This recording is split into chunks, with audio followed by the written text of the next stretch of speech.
Hello friends, I am Dr. Hari Prasad Somani, past district governor from Rotary District 3132। दोस्तों, मुझे ऐसा लगता है कि हर रोटेरियन ने अपने रोटरी व्हील की पूरा इतिहास रोटरी व्हील का हमने जानना चाहिए और उसके जो डिफरेंट पार्ट्स हैं व्हील की, उसका अर्थ क्या है ये भी समझना चाहिए, क्योंकि हम बड़े शान से गर्व के साथ ये पिन अपने सीने पर लगाते हैं, तो हमें पता होना चाहिए। और इसी उद्देश्य से मैं इसका प्रयास करने जा रहा हूं। दोस्तों, हमें पता है कि सन 1905 में पॉल एरिस ने रोटरी की शुरुआत शिकागो में की। उस समय इसके क्लब में एक चर्चा हुई, क्यों ना हमारा एम्ब्लेम हो, खुद का एम्ब्लेम, और उन्होंने ठहराया कि इसका एक रोटरी व्हील होना चाहिए। अब सवाल आया, व्हील ही क्यों, दूसरा क्यों नहीं? तो ऐसी चर्चा हुई, इसमें ऐसा कहा गया कि Rotary wheel illustrates civilisation, movement and service work in action, that's why it should be a wheel. और पहले साल एक बग्गी का व्हील फाइनल किया गया जिसमें लगभग 13 फोक्स थे और एक हब था। लेकिन अगले साल फिर सोचा कि ये व्हील इट्स नॉट मूविंग, उसको मूविंग व्हील दिखाने के लिए उन्होंने उसके चारों तरफ क्लाउड्स निकाले और ये दिखाने की चेष्टा की गई कि ये क्लाउड्स यानी ये उड़ती हुई धूल है, ताकि ये व्हील हमारा मूव हो रहा है, इसकी मूवमेंट चालू है, ऐसा प्रतीत हो। उन्होंने उसके ऊपर रोटरी क्लब नाम लिखा और अगले साल उस व्हील के नीचे, क्लाउड्स के नीचे शिकागो नाम लिखा गया। अगले साल फिर से ये बदला गया और क्लाउड्स निकालकर उसकी जगह एक रिबन डाली गई, उस रिबन में रोटरी क्लब लिखा था रोटरी क्लब लिखा था और उसके अगले साल उसके ऊपर शिकागो लिखा गया। दोस्तों, 1910 में there were 16 Rotary clubs. All Rotary clubs had different emblems. उस साल पहला रोटरी कन्वेंशन हुआ शिकागो के अंदर, जो बर्थ प्लेस है रोटरी का, और उस शिकागो के कन्वेंशन में एक निश्चित हुआ कि हम सभी रोटरी क्लब्स का मिला के national association of rotary clubs बनाया गया। 2 साल के बाद 1912 में ये जब रोटरी यूनाइटेड स्टेट के बाहर चली गई तो उन्होंने नेशनल एसोसिएशन को international association of rotary clubs बना दिया। और 1910 में जब नेशनल एसोसिएशन बना, ऊपर उसकी नेशनल एसोसिएशन व्हील के ऊपर लिखा गया। दोस्तों, ये चलता रहा 1920 तक। 1920 में देयर वर 57 रोटरी क्लब्स। अभी 57 रोटरी क्लब्स हो गए। लेकिन मजे की बात यह है कि every club had different emblem.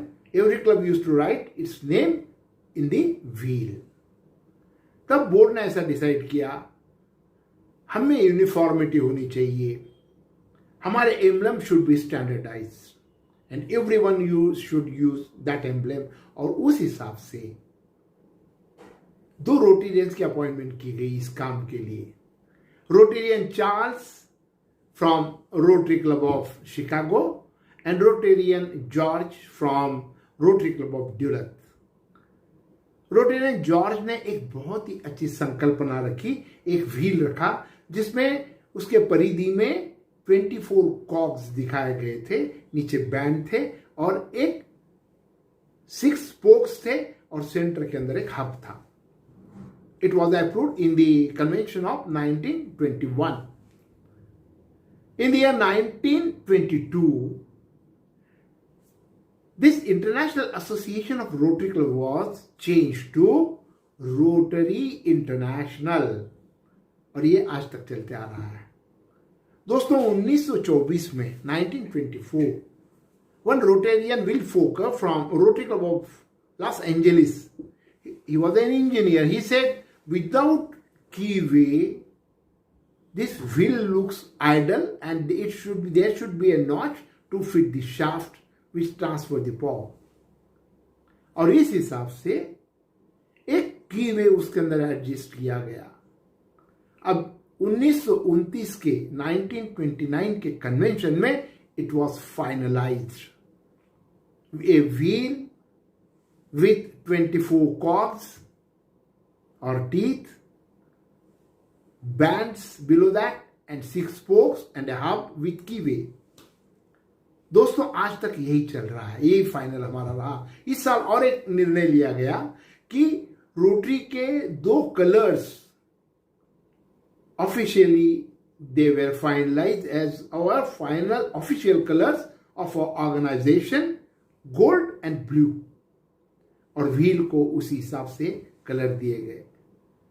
दोस्तों आज तक 1929 की जो फाइनल किया हुआ हमारा व्हील है, एम्ब्लेम है, वही चलते आ रहा है। 2013 में थोड़ा बदल किया गया है। इसमें ऐसा कहा गया है कि 2013 में कन्वेंशन में कि देखो रोटरी इंटरनेशनल लिखा हुआ है व्हील के अंदर, कि इतना रोटरी पढ़ा नहीं जाता, ध्यान में नहीं आता नए लोगों को ये क्या लिखा है, इसलिए उन्होंने इसका एक्सपांशन करके व्हील के बाजू में रोटरी ऐसा शब्द लिखा गया और ये फाइनल एम्ब्लेम फिर से बदला गया और वो आज तक चल रहा है। This is our final emblem now, ये हमारा फाइनल एम्ब्लेम है आज का। ये इतिहास है इसका। दोस्तों it is registered trademark of rotary international. जैसे रोटरी इंटरनेशनल नाम भी हमारा रजिस्टर्ड है और ये एम्ब्लेम भी है।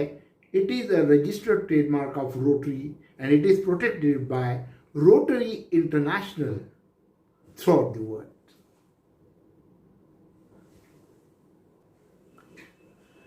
दोस्तों अब हम देखेंगे इसके जो अलग पार्ट्स हैं हमारे रोटरी व्हील के, इसका अर्थ अलग अलग पार्ट्स का क्या है, क्या इंडिकेट करते हैं।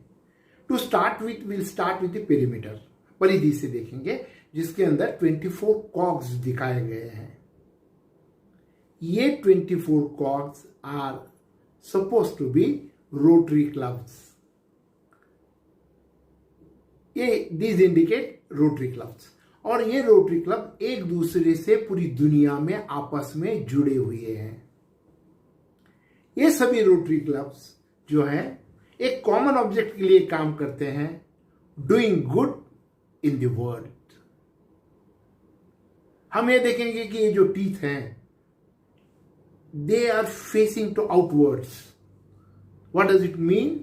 It means that it indicates that multifarious activities of Rotary through its wide variety of international programs ये करते रहते हैं। अलग अलग क्लब्स हमारे पूरे अलग अलग वैरायटी के इंटरनेशनल प्रोग्राम, इंटरनेशनल लेवल पे ये प्रोग्राम्स करते रहते हैं।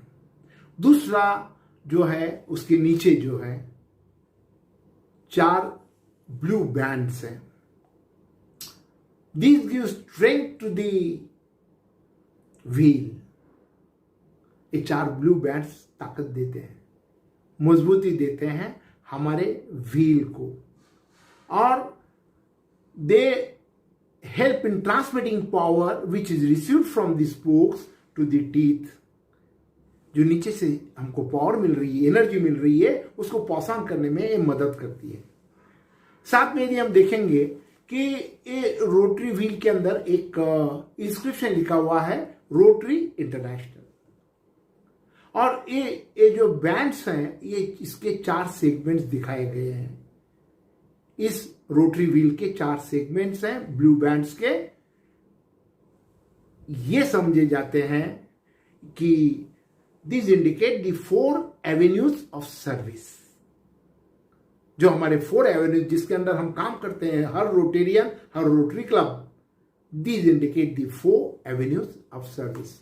उसके नीचे 6 स्पोक्स हैं। ये 6 स्पोक्स जो है ये डिस्ट्रिक्ट्स हैं, इसको डिस्ट्रिक्ट माना गया है।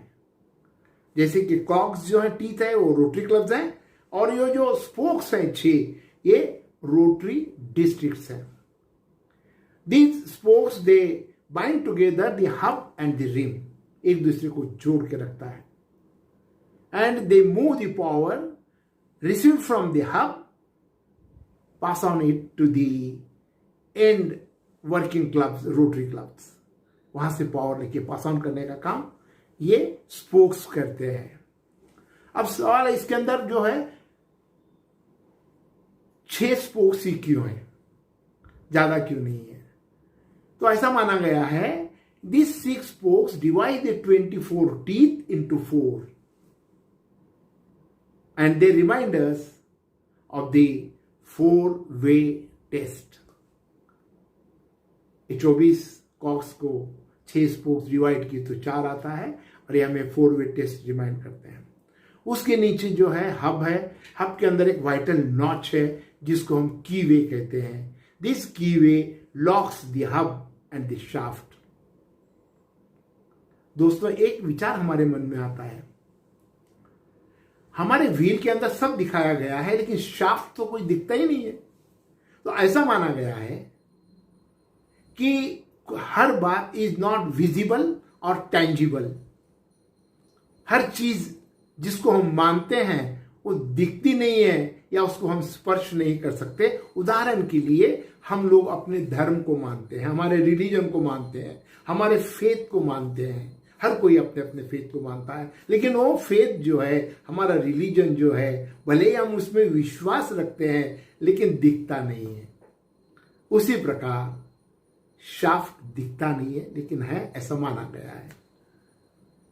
साथ में एक हमारे मन में प्रश्न आता है कि इसमें हर बात में बताया गया है कि हब से सेंट्रल एनर्जी बनती है, ये एनर्जी स्पोक्स में जाती है डिस्ट्रिक्ट में, वहां से वो बैंड्स के मार्फत आगे इसमें टीथ में चली जाती है, यानी रोटरी क्लब्स को चली जाती है। लेकिन from where the energy is created, दोस्तों, energy is created by like-minded people like you and me, we Rotarians. Because we all Rotarians work together for one common cause, that is service above self. इसी उद्देश्य को लेकर हम काम करते हैं और एनर्जी बनते रहती है। दोस्तों, अंत में आता है हमारा कीवे। कीवे हमने देख लिया, लेकिन की कहां पर है, चाबी कहां है? जब तक चाबी नहीं है, की नहीं है, whole concept fails. Where is the key? दोस्तों, की ये जो है, every Rotarian is the key of the wheel, और ये सभी मिलकर एनर्जी क्रिएट करते हैं और आगे पूरा ये चक्र हमारा रोटरी का घूमते रहता है। Thank you very much friends for your patient listening. Thank you.